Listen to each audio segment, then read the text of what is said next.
القرآن رباني وعلى في الورى شاني. رب العالمين والصلاة والسلام على رسوله الكريم أما بعد. قال رسول الله صلی اللہ علیہ وسلم حق المسلم علی المسلم ست. محترم سامعین، پچھلے درس میں ہم نے آداب التثاؤب یعنی جمائی کے کیا آداب ہیں اس تعلق سے ہم نے معلوم کیا اور اسے سیکھا۔ آج کے اس درس میں آداب العطاس چھینکنے کے کیا آداب ہیں، اس تعلق سے کیا دعائیں ہیں، اس کا جواب کس طرح دینا ہے، اس بارے میں انشاءاللہ میں بتانے کی کوشش کروں گا۔ سب سے پہلی چیز جو ہم سب کو ذہن میں رکھنی ہے وہ یہ کہ چھینک اللہ تعالیٰ کی طرف سے ہے، جبکہ جمائی شیطان کی طرف سے ہے۔ چھینک اللہ تعالیٰ کو پسند ہے اور جمائی اللہ تعالیٰ کو سخت ناپسند ہے۔ چھینک آنا بہت ہی اچھی چیز ہے۔ چھینک آنا طبیعت کے صحت مند ہونے کی علامت ہے، جبکہ جمائی کا آنا انسان کے سست ہونے، کاہل ہونے اور طبیعت کے جسم کے بوجھل ہونے کی علامت ہے۔ تو چھینک کے تعلق سے جو آداب ہیں، مختصر آداب ہیں، انشاءاللہ ہم اس کو سیکھیں گے۔ سب سے پہلی چیز حضرت ابو ہریرہ رضی اللہ تعالیٰ عنہ فرماتے ہیں قال كان رسول اللہ صلی اللہ علیہ وسلم اذا عطس وضع يده او ثوبه على فيه. جب نبی صلی اللہ علیہ وسلم کو چھینک آتی تو پیارے نبی اپنے ہاتھ کو یا کسی کپڑے کو اپنے منہ پر رکھ لیتے اور آواز کو کم سے کم نکالنے کی کوشش کرتے۔ تو اس حدیث سے پتہ چلا سب سے پہلا ادب کہ جب بھی چھینک آئے تو اپنے ہاتھ کو اپنے منہ پر رکھ لیں یا کسی کپڑے کو اپنے منہ پر رکھ لیں، تاکہ ہمارے منہ سے نکلنے والا لعاب، ناک سے نکلنے والی جو گندگی ہے دوسروں پر نہ اڑے، دوسروں کو تکلیف نہ ہو۔ دوسرا ادب یہ بتایا گیا کہ جب چھینک آئے تو آواز کم سے کم نکالنے کی کوشش کریں۔ بعض لوگ ہوتے ہیں جن کی آواز فطرتاً اونچی بلند ہوتی ہے، لیکن کچھ لوگ جان بوجھ کر اونچی آواز، بلند آواز نکالتے ہیں۔ یہ بالکل سنت کے خلاف ہے اور ادب کے خلاف ہے۔ تو پہلا ادب جب چھینک آئے تو اپنے ہاتھ کو یا کسی کپڑے کو اپنے منہ پر رکھ لیں، اور دوسرا ادب آواز کم سے کم نکالنے کی کوشش کریں۔ اسی طرح چھینکنے والے کے جواب کے تعلق سے پیارے نبی ایک حدیث میں فرماتے ہیں حق المسلم علی المسلم ست. ایک مسلمان کے دوسرے مسلمان پر 6 حقوق ہیں۔ ایک دوسری روایت میں 5 حقوق آتے ہیں۔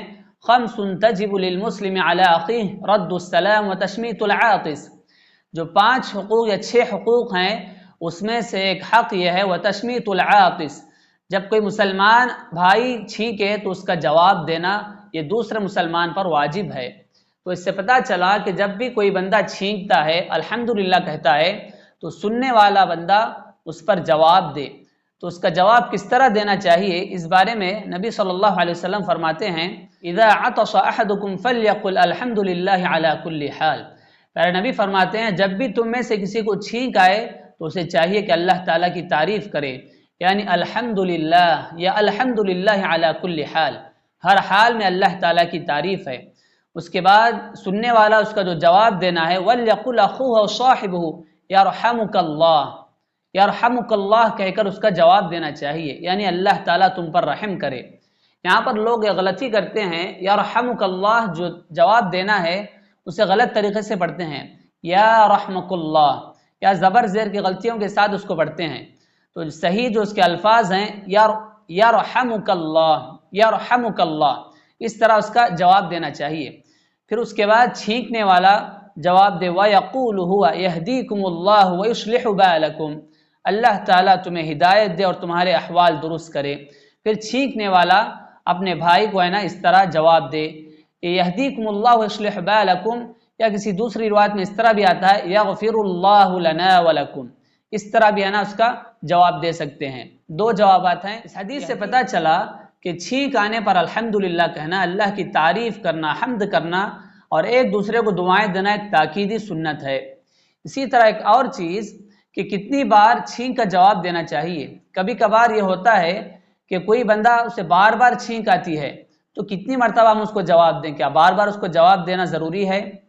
تو یہاں پر حضرت ابو ہریرہ فرماتے ہیں شمت اخاک ثلاثا فما زاد فهو زکام، اپنے بھائی کو اس کے چھینک آنے پر 3 مرتبہ اس کا جواب دیں، اگر اس سے زیادہ وہ بار بار چھینک رہا ہے فما زاد فهو زکام، تو وہ ہے نا زکام کا مریض ہے، اسے ہے نا زکام لاحق ہے۔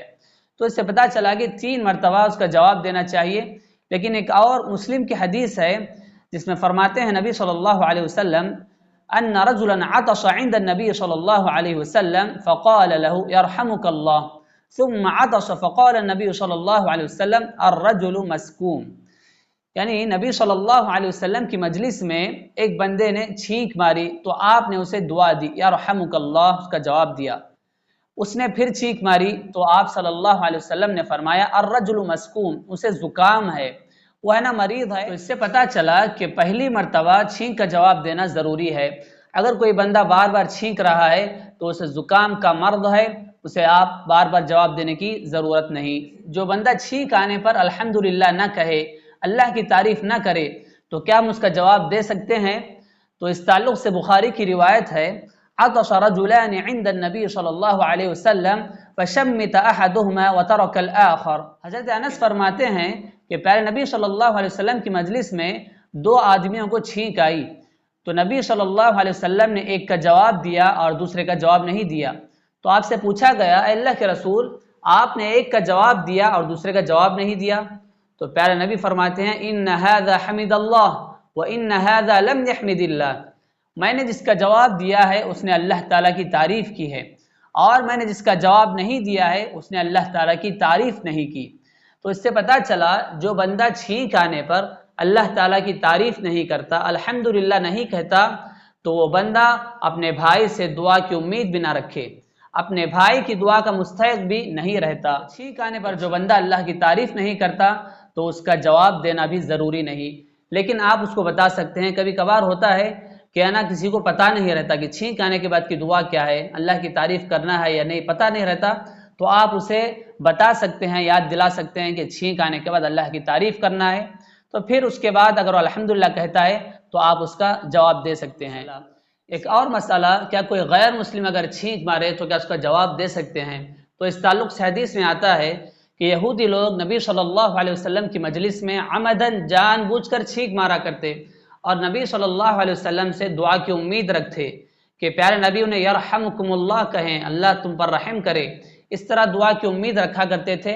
لیکن پیارے نبی انہیں جواب میں کہتے یہدیکم اللہ ویصلح بالکم، اللہ تعالیٰ تمہیں ہدایت دے اور تمہارے احوال کو درست فرمائے. پتہ چلا کہ غیر مسلم کے چھینک پر یرحمک اللہ کے بجائے یہدیکم اللہ ویصلح بالکم کہیں کہ اللہ تعالیٰ تمہیں ہدایت دے. تو یہ چند مسائل اور مختصر آداب تھے چھینک کے تعلق سے. سب سے پہلا ادب تھا کہ چھینک آنے پر اپنے ہاتھ کو یا کسی کپڑے کو اپنے منہ پر رکھیں. دوسرا ادب تھا کہ چھینک آنے پر آواز کم سے کم نکالنے کی کوشش کریں. اور دعاؤں میں سے چھینکنے والا الحمدللہ علی کل حال یا الحمدللہ کہے، اور سننے والا جواب دے یرحمک اللہ، اور پھر چھینکنے والا جواب دے یہدیکم اللہ ویصلح بالکم. ایک دوسرا جواب بھی آتا ہے یغفر اللہ لنا ولکم. اسی طرح اگر کوئی بندہ چھینک پر الحمدللہ نہیں کہتا، اللہ کی تعریف نہیں کرتا، تو اپنے بھائی سے بھی دعا کی امید نہ رکھے. اور اگر کوئی بندہ بار بار چھینکتا ہے تو پہلی مرتبہ اس کا جواب دینا ضروری ہے. اگر بار بار اس کو چھینک آ رہی ہے تو اسے زکام کا مرض ہے، اس کا جواب ہر مرتبہ دینا ضروری نہیں. اسی طرح اگر کوئی غیر مسلم چھینکتا ہے تو اس کے جواب میں یرحمک اللہ نہ کہیں بلکہ یہدیکم اللہ ویصلح بالکم. تو یہ مختصر آداب تھے. اسی پر آج کا درس ختم کرتے ہیں. دعا ہے رب العالمین سے پروردگار عالم ہم سب کو ہمارے شب و روز، لیل و نہار سنت نبوی کے مطابق گزارنے کی توفیق عطا فرمائے. آمین. سبحان ربک رب العزت عما یصفون وسلام علی المرسلین والحمد للہ رب العالمین.